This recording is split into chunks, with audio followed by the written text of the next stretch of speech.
Welcome to the Grow Fast podcast, where we talk with leading sales, marketing, and personal growth experts about how companies can accelerate sales, optimize marketing, and grow their businesses fast.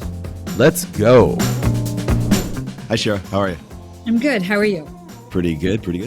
Hey, we were just talking. I'm located up here in the Seattle, Bellevue area, and you're down in Lafayette, which is near Walnut Creek. Yep. What's it like there? I've never been through there, So right now, we're getting some of the smoke from the fires. But it's gorgeous outside. I just can't be in the air. Right. It's funny because you say that, and we've had just an amazing summer here, and the smoke is just rolling in today. The fires, the wind is finally shifting, and it's bringing the smoke from the other side of the mountains.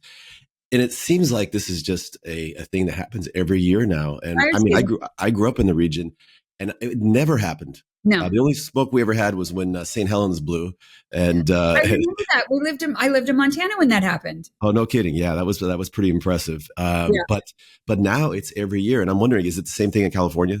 Mm-hmm. Yeah, that's I grew up in Southern California, but I have family that lives up here. So I was coming up to the Bay Area all the time growing up. Mm-hmm. This was never a thing. Also, it rained a lot more. Yeah. So maybe this climate change, there's something to this thing. Yeah. Hey, I'm really looking forward to our conversation. I want to talk to you about some of the challenges faced by SMBs and startups and some of the best practices that they adopt to work through those challenges. But before we do that, maybe you can tell us a little bit about your work at Hunter and Bard. Excuse me. So Hunter and Bard, we are a marketing agency. We specialize in deep tech, and we work with Siemens, UL, JLL, and a whole bunch, and also startups and AI, smart cities, sustainability, cybersecurity, complex things that are difficult to explain, and we make them simple so that the message can come across to the executive team that needs to give the buy-in in order to make the purchase. So it's a startup or an enterprise that sell to enterprise. Gotcha. Large, complex sales. Got you. And when you say deep tech, please explain that a little bit. Okay, let's say you've a digital twin. Okay. That's complex. Do you know what a digital twin is? I do not. Please do your marketing magic and break it down to me. So, do you know what a simulation is? I know what a simulation is, yes. Put 1 million of them together, you've got a digital twin. Okay, so what's the application of this? It would be, let's say you have a power plant and you want to optimize, and you've got multiple different sources of power. You run all these different simulations on a digital twin in order to figure out the best way to optimize in order to have the largest delta between your cost and profit. Wow. So, okay. So a simulation is a great way to put it then. So I'm assuming then that one of your clients produces or sells digital twins. Yes. And your job is to make people like me or their buyers understand the applications. So how did you do that? Maybe walk me through, the planning discussions and then what your go-to-market was. So primarily we do a lot of account-based marketing because there's usually a buying committee, and there'll be different members of the buying committee, and you figure out what the ICP is, which is the, do I need to go to that deep of level? I think we're okay. I hope we all understand it. Okay. So then we define who the ICPs are, right? And in every complex sale, you're going to have the key stakeholder. You've got the one who signs the check. You've got the others who help make the decision, and you've got the person who's actually using the product, and all of them have a say. And if they don't all have buy-in, it's not going to work. Any type of complex sale that lasts between, let's say, 6 months to a year, you're going to have an implementation process, which means you have some sort of change management, right? It's never simple. It's never, we're just going to switch this out for something else. No, there's an implementation plan. And so that means you really need to think out all the different pieces and who it's going to affect and how it's going to affect them and what they're looking for and what they prioritize in order to make sure that they get the buy-in so the sale goes through. We figure out how do they need to feel. And from that, we work with the team in order to come up with the messaging and the materials, and of course the ads and all of the content and everything else, the emails, the script for the phone calls, all of that puts together, as well as the design. Design is very important. It's a subconscious feeling we get that gives us a level of trust when we feel the design is good. You can have the most incredible product in the world. If it's not to a level that your buyer trusts you, they're going to hold off. Like if you look like if the design that you have looks like it comes from a 3-person shop in a garage, you're going to have a harder time selling to a utility company. Yeah. It's interesting because I mentioned to you before the call that I spent a lot of time working in Asia. And some of the challenges that we had early on working with Asian manufacturers that were producing things and selling them based upon their costs. They're like, hey, we're the cheapest around. Right. I'm like, yeah, you might be, but you're going to have problems selling those products in North America or in Europe if you don't polish up the packaging, put together some of the nice, clean marketing materials. You've got, broken English over everything and everything looks shabby. The product itself works amazing, but, so it's interesting. Did you know that broken English lowers trust by 50%?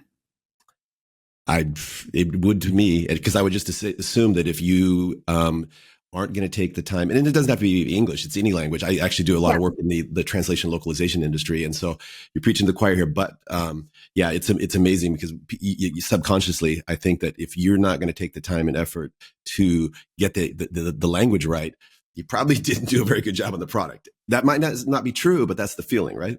Well, it's often they're completely uncorrelated. Right. 2 different departments.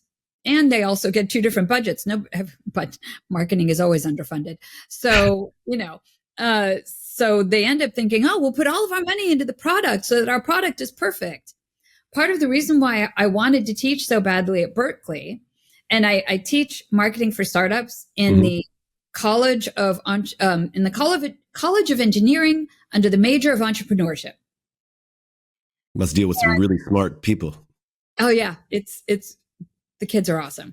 But the reason why I pitched this originally to my boss over there is that I really wanted to make sure engineers, I've been in this industry a long time, and engineers don't understand how long marketing takes, how hard it is, and how much it costs. And how important it is. They kind of get it when they see something failing. But then they have this oh shit moment and it's too late. Give me examples or some examples of companies that you feel do it right. And maybe you can either talk on B2B or B2C, because B2C, then everybody has experience with some of the big names out there. And then give me some, and you don't have to name the company, but some examples of companies that just got it really wrong. And so people can kind of learn from that. Okay. Companies that I feel do it right. Most of the time, Airbnb. Yeah. If we're talking about tech companies, Apple, always.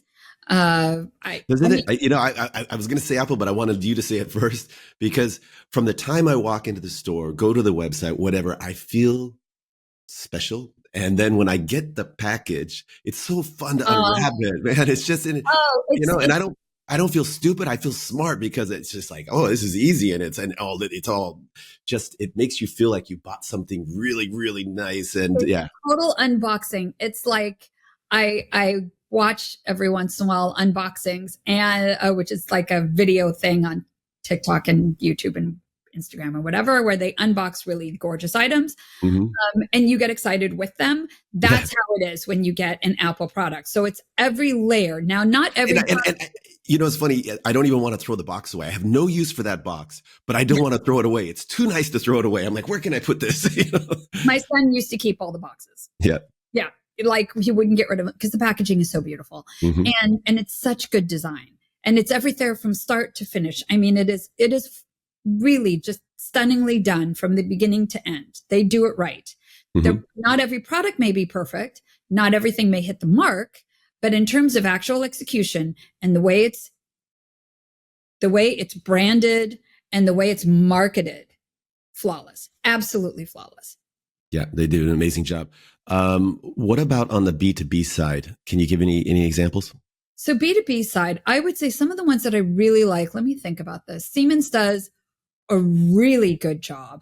I think their brand is solid. They're they're also a client, but they are I think their level of trust in the industry is extremely high. Another one I would say Intuit. Mm-hmm. Their marketing is good.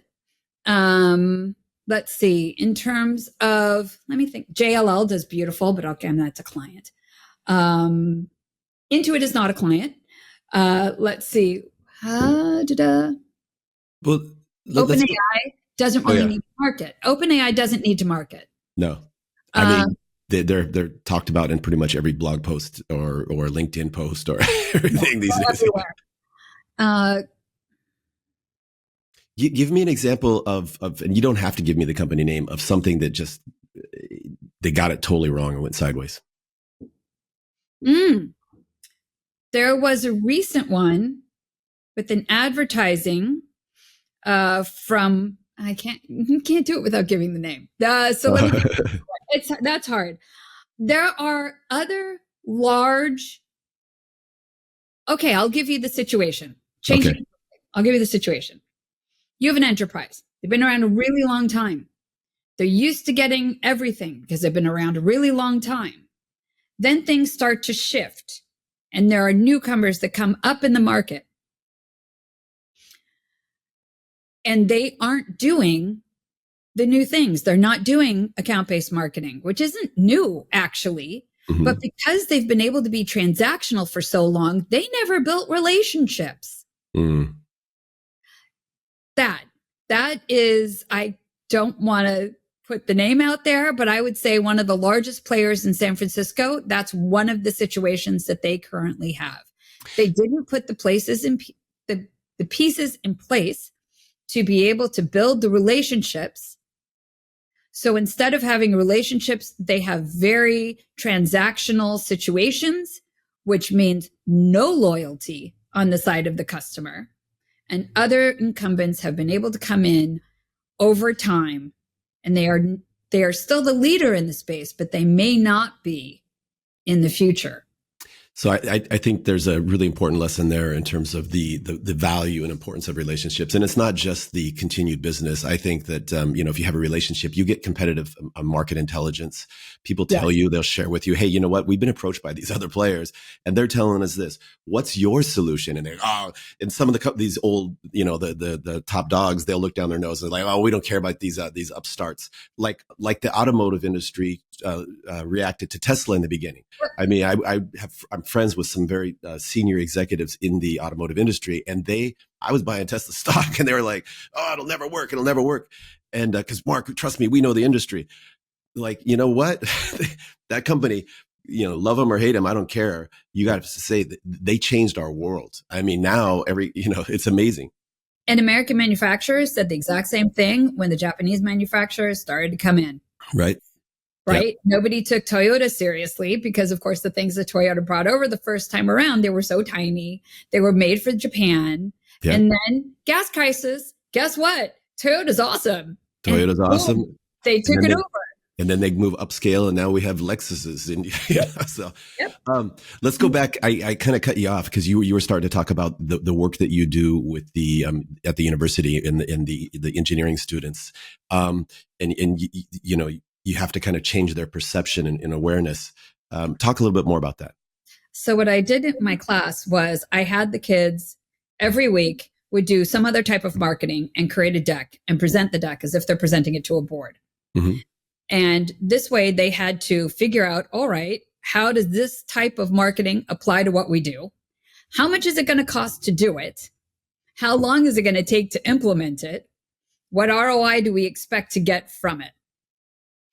And so we did that for PR. We did that for account-based marketing. We did that for ads. What kind of ads? Where are you going to put the ads? All of these things.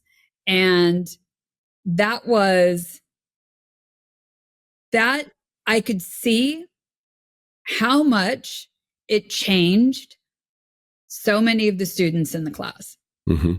because they finally realized this takes time. It's really not so simple. And honestly, you want that. That was my goal for the class because these are going to be the leaders of tomorrow. They're going to be Mm-hmm. starting these companies. I want them to be successful. That's my only goal. How do I make sure they're successful? That they understand the importance of and the fundamentals of marketing. Not so they're not going to do the marketing themselves. They're not going to do the marketing themselves. They're going to do some sales in the beginning. Maybe they'll have one of their co-founders do it, but they need to know enough of the language so that they don't hurt themselves, which happens so often. So many companies move slower than they should on the marketing, or they micromanage it to death. So they kill any incentive the marketer that's working for them has. There are so many different ways to just destroy yourself, sabotage yourself in terms of marketing. And it's so critical to every company. If nobody knows you exist, you don't. That makes a lot of sense. And definitely, you're preaching to the choir again here. Let me ask you. With what I've seen with startups, a lot of startups are founder led, and the founders more often than not come from a technology background. So you have a tech founder who, like your students, probably doesn't have a lot of experience with sales and marketing. And in my experience, oftentimes kind of discounts those skills as, oh, we'll just get a sales guy. And I come from a sales and marketing background. And for me, it's one of the most critical hires that you can make is getting the right salesperson on to lead your sales and working with the right marketing people who really understand it. And but when you are so deep into the technology, you're so, I love this product. I built it. Now we just got to get a sales guy to go sell it, or salesperson. Tell me, have you encountered that scenario before, and how do you work through it? All right. Have you read The Hard Thing About Hard Things? No. Okay. So you have to read The Hard Thing About Hard Things. Okay. I'm writing it down right now. The Hard Thing About Hard Things. Okay. That they're hard. Yeah. So I'm pretty sure it's by Ben Horowitz from Andreessen Horowitz. And he talks about, I've heard of him. Yeah. Okay. Yeah. So he talks about how in there's one story about how they brought in a guy to interview with him for the head of sales. Mm-hmm. But he didn't look like a head of sales. I cannot tell you how many times I have seen companies make that mistake where they hire the guy who looks like a head of sales instead of the guy who should be the head of sales. So they hire the tall, no offense, this is basically, I'm probably describing you, but tall, blonde. This is white. So no offense taken. But they hire, the tall, blonde guy who's really hungry. And maybe he was the lead sales guy before. Just because you are really good at selling doesn't make you a good manager. Definitely agree with that. So, and then they get in this situation where there's a lot of fluff because especially this happens a lot with foreign founders who come in and aren't used to how good Americans are about talking. And they make themselves sound incredible. So Ben Horowitz meets this guy who does not look like a head of sales. He's short. He's whatever. But he comes in with an entire playbook, a playbook that's like this from the description. Wow. Okay. Of all the different things and how they should be doing it. So he hires the guy who turned out to be absolutely phenomenal. You want to look for the person who doesn't look like they should be doing well in the role, but they are anyhow. Because that person has had to go through so much to get to where they are. What are some of the key questions you'd ask that person if you were interviewing them? Well, a lot of the questions that I end up asking in interviews are things like, tell me about something that went well. Tell me about something that went badly. I want the one that went badly. I want them to attribute it to themselves. I want the one that went well. I want them to attribute it to the team.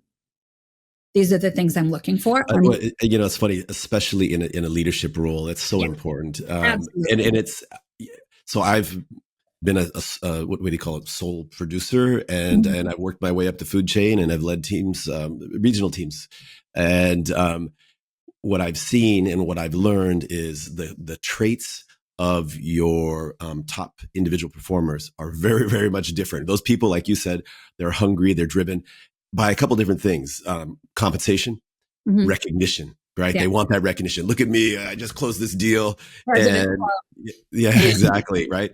But when you're in a leadership role, you can't be fighting your team for account ownership. You need to delegate. You need to support them behind the scenes as much as possible. Recognize them, and it's hard because we're all human beings, and sometimes I want to say like, hey, you know what? Let me tell you how I helped Shira close this deal. And she's like, oh, you didn't help me. And I'm like, but I did, but I want to, but you just got to zip it sometimes and say, no, I mean, hey, great job. And once you get in the habit of that, it gets easier. But in the beginning, it can be a challenge. Yeah.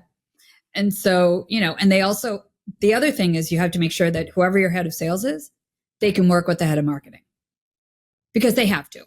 If your head of sales is sitting there deriding your head of marketing, doesn't work with them, won't take time to brainstorm and doesn't take them seriously and isn't making them part of the team,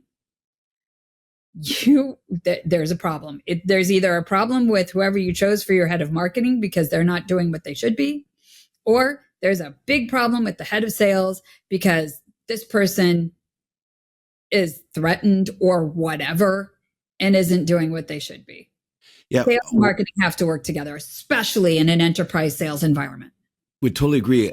What I've seen is kind of almost the opposite. More often than not, it's the marketing people, and I come from the sales side, we'll say, but the marketing people who don't want to get, they don't want or maybe aren't as receptive from the requests of the sales team. Because salespeople, what they want is leads.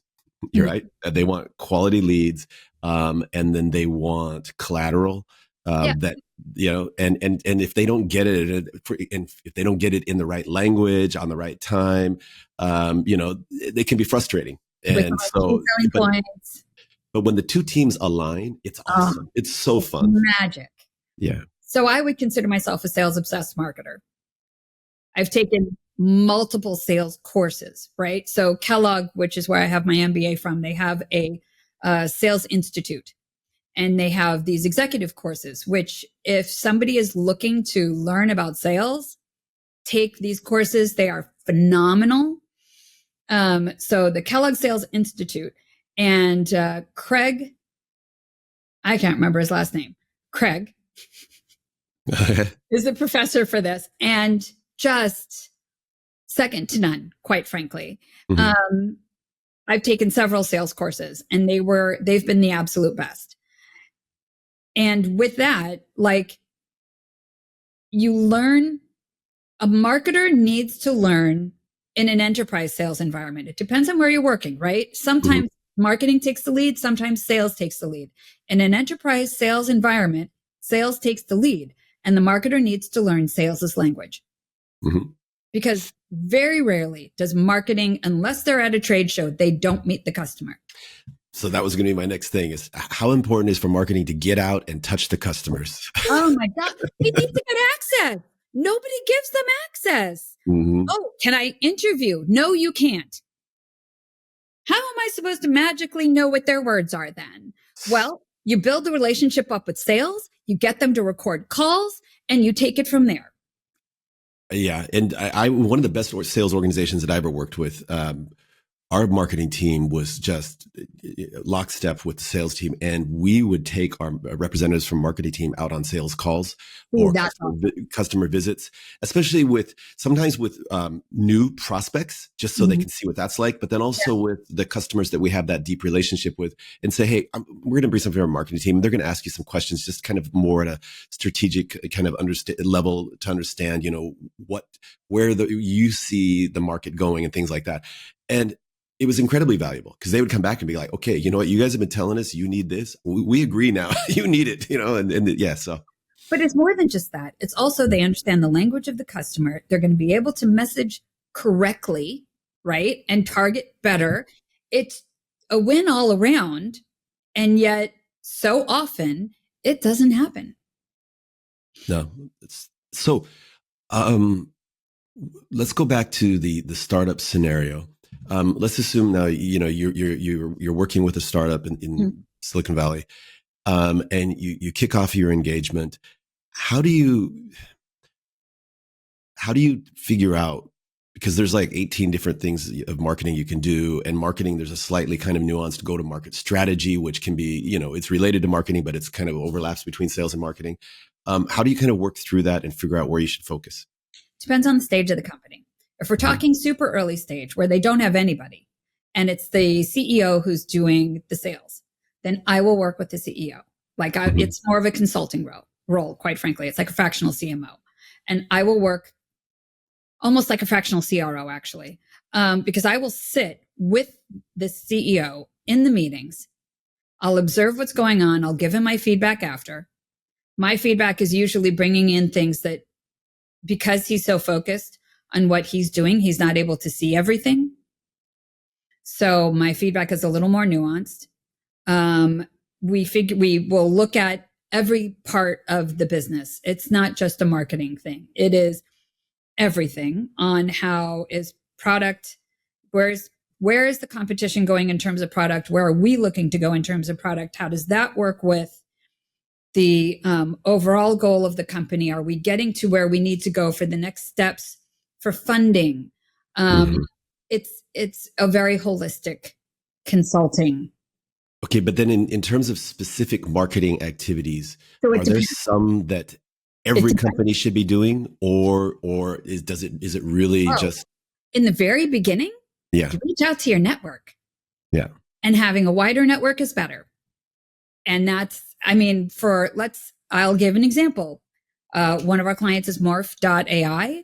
It is an AI company, and obviously, and they are basically an AI software engineer assistant. So I reached out to my network. I've been in startups and tech for a long time now. And so I know a lot of people, and I know a lot of early adopters. I reached out to my network and say, hey, does this interest you? You want to have a call? And would you bring them on as like a beta tester, or actually would you bring them on as a customer initially, or both? You try to do it as a customer. And if that doesn't seem to be feeling its way out, you bring them on as a beta tester. Awesome. But you always try to sell first. It's funny because I'm running a software startup. It's, we're seed funded, and the company's Breeze Docs. We're an RFP response platform, and that's exactly what we've done.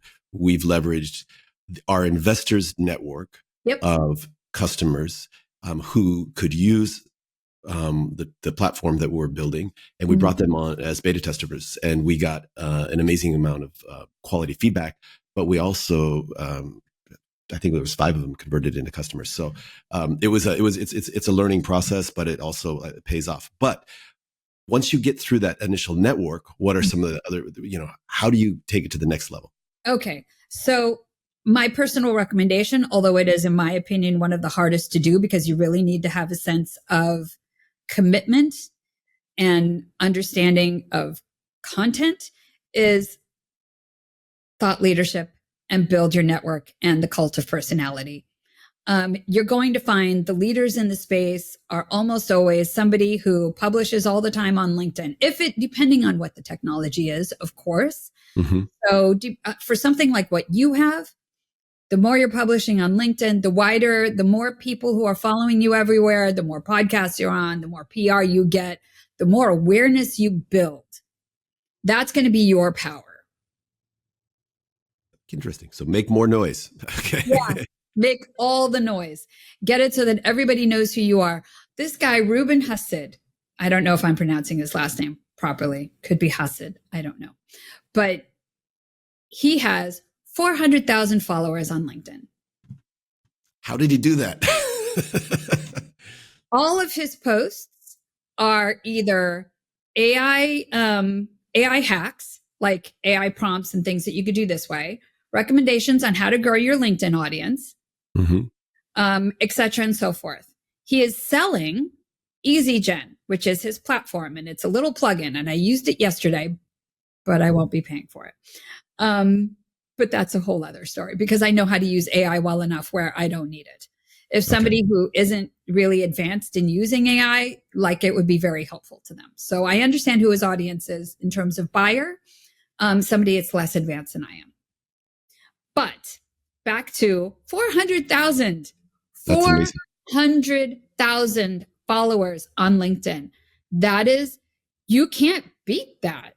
No, and then you think about those 400,000 people. If you create a glimmer of awareness in their minds, and then they happen to have a conversation with somebody, so it's not just the 400,000; it's the people that they talk to, either through online or in person. So that's really impressive and inspiring, and it makes me feel lazy. I got to get busy, man. I got to do more.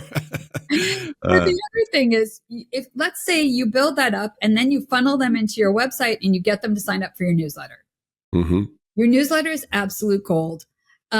Morning Brew is something I read every morning, and it's a newsletter. It's a newsletter, and it got bought a few years ago by Business Insider, and it's just a really solid newsletter. So when you bring them in and you get them to your website, once they're on your website, that's your property. Right. LinkedIn can one day decide Ruben has done something against their terms and conditions, or they changed something in their algorithm and they no longer like him, and suddenly he's cut off. Unlikely, but that's it. That could happen. So that's interesting. And I had a conversation with, I think it was with Nathan Young about the same topic. And I asked, because we're looking at a newsletter on LinkedIn because it's easy, simple to start, and you can get, 10,000 followers very, very quickly, or subscribers to a newsletter.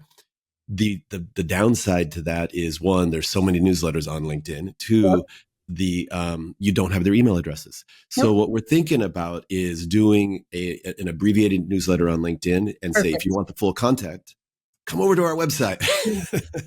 That's exactly it. That's exactly what you do. You funnel them over. Right now, I have a newsletter on LinkedIn, but I only have the newsletter on LinkedIn because I haven't finished. I'm also building up keynote speaking. Okay. Because I no longer have littles at home. So now I can go travel everywhere. So nice. I want to go back to keynote speaking, which is something I used to do. And so with that, I'm building myself up on LinkedIn. And part of that is I'm posting a blog post about the perception formula once a week. And the perception formula is perception is a function of heuristics, hormones, and history. Mm-hmm. And if you think about it in terms of sales and marketing, how do you want somebody to feel? How do you want to be perceived? Right? Well, all right. Do you have any idea what their heuristics are? Heuristics are mental shortcuts that we take in order to suss things out really quickly. An example, social proof. I have sold this to this many people. They have given us all 5 stars. Hence, you will be very likely to give us 5 stars as well. Come and check us out. That's a heuristic, right? Mm-hmm. I've read the reviews. I like the reviews. I trust you enough to make a purchase. Hormones. So you've got dopamine, cortisol, all of these. How do they end up influencing things? So this could be something that could be gamification, which brings in dopamine. Or it could be, are we having a lot of life events right now? Is our cortisol a little high? Are we getting triggered by the news on a daily basis? Maybe we want to give a lot of feel-good things in order to bring that down a bit. And then, of course, history. How many times have you interacted with them? Have the interactions been good? Have they been memorable? Who have they interacted with in your industry previously? Were those interactions good and memorable? If they weren't, you got to compensate for that. So all of these things are a way for you to figure out how you're going to create the image, right? For the perception for your client, for your customer. So it sounds like all of those kind of, if you understand where the customer's coming from in those dimensions, and then you are putting together a strategy that will address them, then you're one, I guess you're building trust. Yeah. And that so could be one of them. That could be one of the many things. Yeah. And so And that's also comes from that whole experience we talked about earlier, like with Apple, how you feel Yeah, good and you feel exactly. like you trust them. But yeah, I mean, it's maybe you can just talk about, because if it all comes down to trust, how darn important is trust?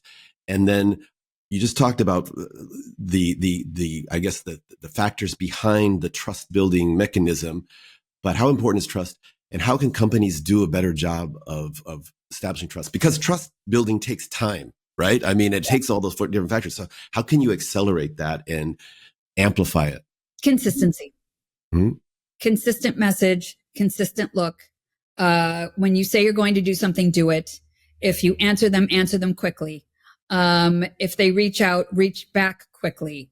I worked with, okay, I worked with someone, I work with someone who had previous management that wasn't as good as the management they have today.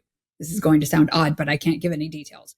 I met someone else who wanted to work with this company. She had reached out to the company 3 years ago, previous management. Nobody responded. Mm.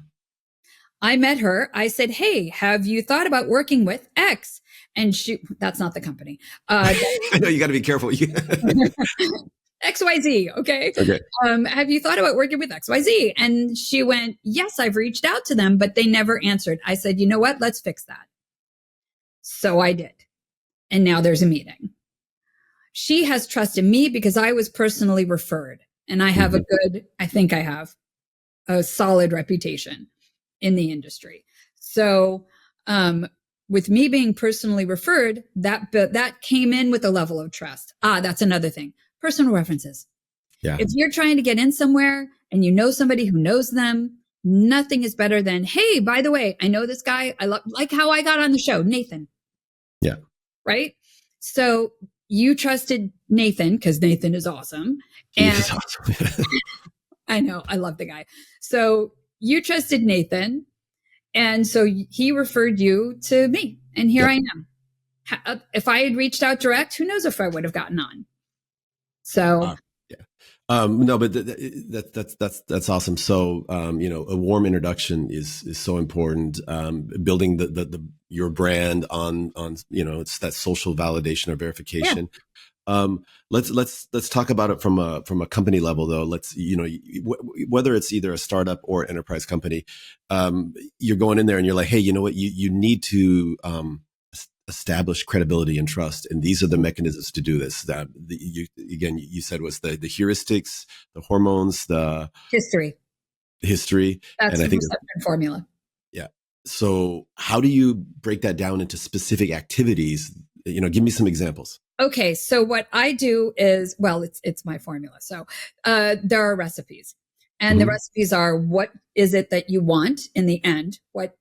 How do you want to be perceived? And then from there, we figure out what heuristic, what hormone, and what are we going to do in terms of what the history is and what the future will be, right? Because history kind of works both ways in terms of this. Right. And then we'll just map it out into a plan. So if somebody's more interested, they could contact me directly. Awesome. Okay. Well, just a few more questions. If we go back to the startup scenario, and you mentioned this, that there's the addressable market that you're trying to go after, but there also is the marketing element in terms of going after the next round of funding. Okay, so those are kind of different activities, right? Yeah. Can you talk, maybe share some best practices in terms of going out for investors, or trying to find the right or appropriate investors? Well, it's the same type of thing, right? Where is the market that you're going after? The investors are just another market. So what do investors read? I don't know that they're reading TechCrunch as much as they used to. I don't know that they're reading VentureBeat as much as they used to. I think they are going to certain conferences. I know that they have their own events. Go after the investors where the investors are. Makes a lot of sense. I was just at Tech Week in Seattle last week, and it's It's a not for profit. It's just open to founders and funders. And it was an amazing week. I met so many people, both on the founding and on the funding side, got a lot of great advice, built the network, learned a lot, sometimes when you don't know something, it creates this learning opportunity. I got asked questions that I didn't know how to answer. And I said, it's a great question. You know what? I want to do some research on that and it was like, wow, and it's good to be in a kind of a friendly environment. Yeah. And we're not actually actively looking for funding right now, but we're kind of, laying the groundwork so that when we're ready, we know what we need to do. And that event was amazing. So totally agree with you. And speaking of events, I know that there's a Tech Week in San Francisco. Are there any other events that you would recommend? So there's a million. Oh gosh. I can't go to a million, but give me a couple.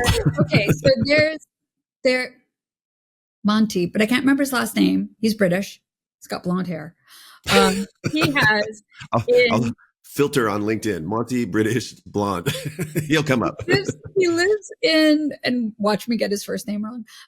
He lives in Palo Alto or Silicon Valley, and every week at like one coffee house or whatever, they'll have a founder meet investor meetup. Wow, cool. Hana House in Palo Alto has events regularly. Llama Lounge is from Jeremiah Ouyang. If you're in AI, that would be another event that you could be going to. He does events every month. In New York City, they've got different events. It depends on where you're at. But Luma is an app. Luma you could do a search on Luma, and the odds are you'll be able to find a whole bunch of different things in your area. Awesome. Okay. Right at the kickoff of the show, I mentioned that I wanted to, hear or talk about some of the best practices for SMBs. I know you work primarily with enterprise customers, and I'm wondering, are there any differences in terms of those basic principles that you talked about, and or the tactics that are used by enterprises? Are there any, or is it the exact same for SMBs, or is it a different approach? So for SMBs, it depends on who you're selling to, right? But the approach is the same in that you want to be where your market is, and you want to have a message that resonates with your audience. So let's say your SMB, give me an example of what kind of SMB we're talking about. Let's say that they are making playground equipment, and they sell to local municipalities, schools, on a kind of a regional level. Okay. So if they sell to municipalities and schools, most likely because it's playground equipment, I am going to assume that the PTA would be able to pay for this, rather than if in the areas that don't get as much funding from the state because the people who live there have higher taxes. Let's put it like this. Yeah. Okay. Because I could tell you, like, one place that we used to live raised $4 million every year for the schools. But you couldn't pay teachers with it. You couldn't use that money to pay teachers, but you could buy equipment. Okay. So in that case, I would say you want to be on every single mom and or parent. You want to find every single mom or parent group, right? And you want to find things like in Lafayette, we have SEED, which is special education, like the PTA for the special education. So you want to get in contact with them, and you want to get in any specialist and any mom and dad group. And you want to start engaging without selling, selling at this point. You have to build trust. So how do you engage with them? I mean, let's say let's just say you get a list of all the different PTA associations for a given region, and you want to start some kind of outreach. What would you do? I would start slow, because if you start selling in this, you get blocked. So one of the things, you could join the local chamber of commerce. Makes sense. Yep. Joining the local chamber of commerce, it may cost you more if you don't live there, but you could still join. They will promote you. The people who follow the local chamber of commerce on Instagram are all people who live locally. Okay. They are the PTA people. They are the people who are involved in the school board. They are the municipality. They are all of the things. All of the people that you are trying to get to are there. Mm-hmm. That Chamber of Commerce will promote you on their social channels. That builds trust. You've already put some money into our community. The other thing, start funding things. Like, it doesn't even have to be huge amounts. Quite frankly, it could be really tiny amounts, but start funding, I don't know, local school sports or whatever.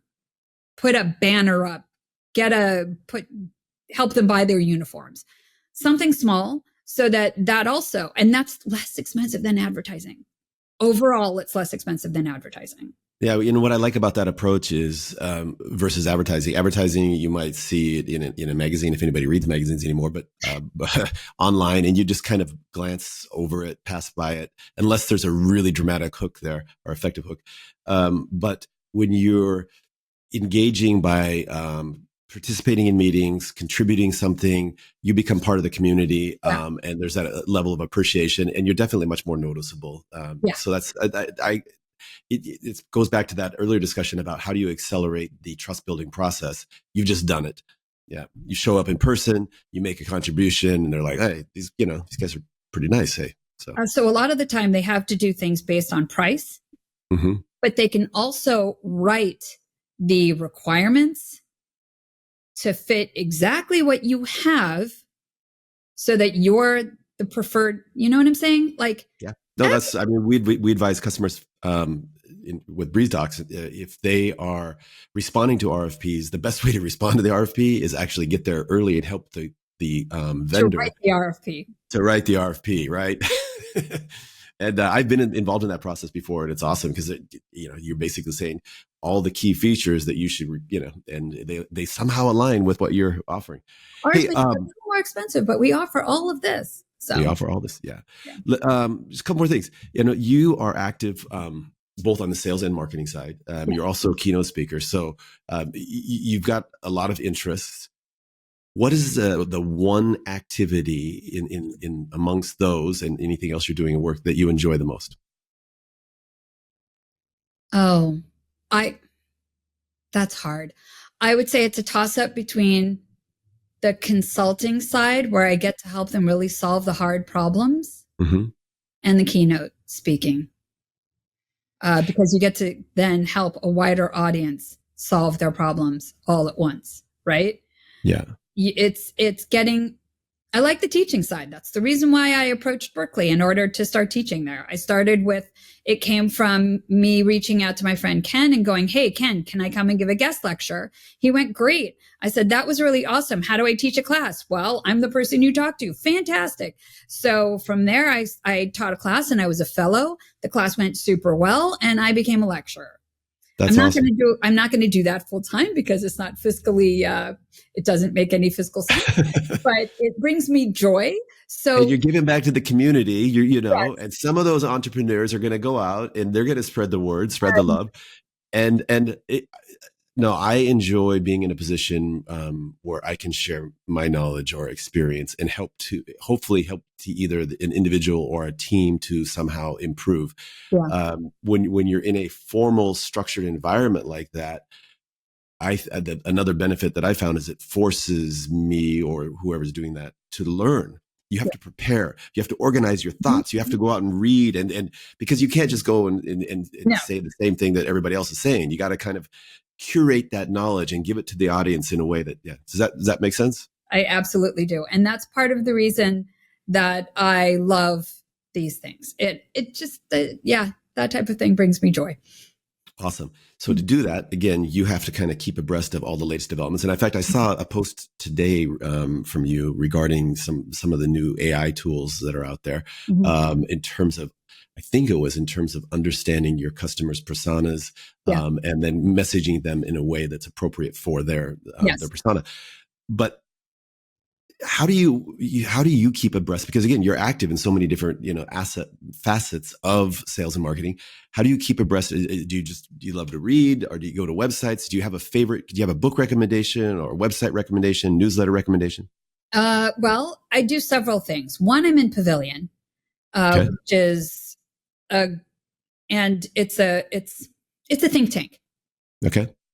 You pay for it. It's a think tank. And being a part of it, you get a whole bunch of information basically compiled all at once, right? They have CMO calls, they have CRO calls, where you get people who are sharing best practices or their experience and all of this together. And that builds you up much quicker, quite frankly, because you get to pull together everybody's best practices all at once, or feedback or whatever. I tried this, it was great. I tried this, it sucked, whatever.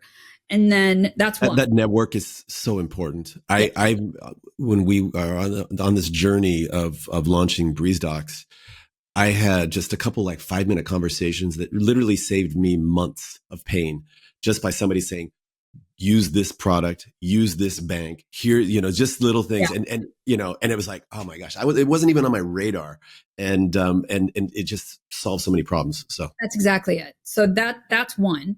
And another thing that I do, of course, I'm on LinkedIn every day seeing what's on there, but I also curate my feed. I have 20,000 connections. I'm not reading everybody's stuff. If it doesn't have to do with work, I'm hiding it. So I'm curating my feed to make sure that everything that is on there has to do with work. And honestly, I watch a lot of TikTok. TikTok, really? But I've also curated. I thought that was for the kids. I didn't. I'm joking partly. But I know. Partly, I'm not. Okay. So I've curated my feed on TikTok. I follow certain people who are experts in AI, others who are experts in actually, no, I don't follow any marketing experts. It's really just marketing. It's just AI. And a couple of people that I find really amusing because they make fun of all the things that happen in startups. And I've been in startup land for so long that they make me laugh. I also follow others, but that's irrelevant to this conversation. So I follow them and they talk about different things. But Wrench, which I talked about today on LinkedIn, wrench.ai, Crystal, I've known about for years, right? So Crystal is Crystal Knows, and it's a plugin for LinkedIn. And on Crystal Knows, you can, you put the plugin on LinkedIn, then you see somebody's personality on the side. And it tells you how you should, or gives you recommendations on how you approach them. Wrench is very similar to this, but gives a different kind of information. Explaining the differences between, honestly, it doesn't take a long time to go try both. Go figure it out for yourself. But the difference. And do you find them to be accurate? I found, okay. Because your post, now I remember your post. Your post said, this is what Reg says about me. What do you guys think? Right. And I'm like, what do you think? Because you're the one who knows, right? I know, I saw. So my response, which I responded to on LinkedIn, my answer was, I think that I take uninvited feedback actually pretty well. It says that I shouldn't. But I actually, it depends on the feedback, right? If it's actually helpful, I want the feedback, regardless of if I invited it or not. But I generally invite feedback because I feel like feedback makes you better. It's hard to hear. I may shriek back when I first get it, but then it sits in the back of my head and it plays. And then I'm like, okay. I will admit I may have a hard time with it in the very beginning, but I always think about it after. So basically, Wrench is the information that it generated about your persona. It was pretty accurate. For the most part, yeah. I would say one line was, I was like, not sure about this. And I would never call myself a role model, but that has more to do with an ego thing. Yeah. You're too humble. Hey.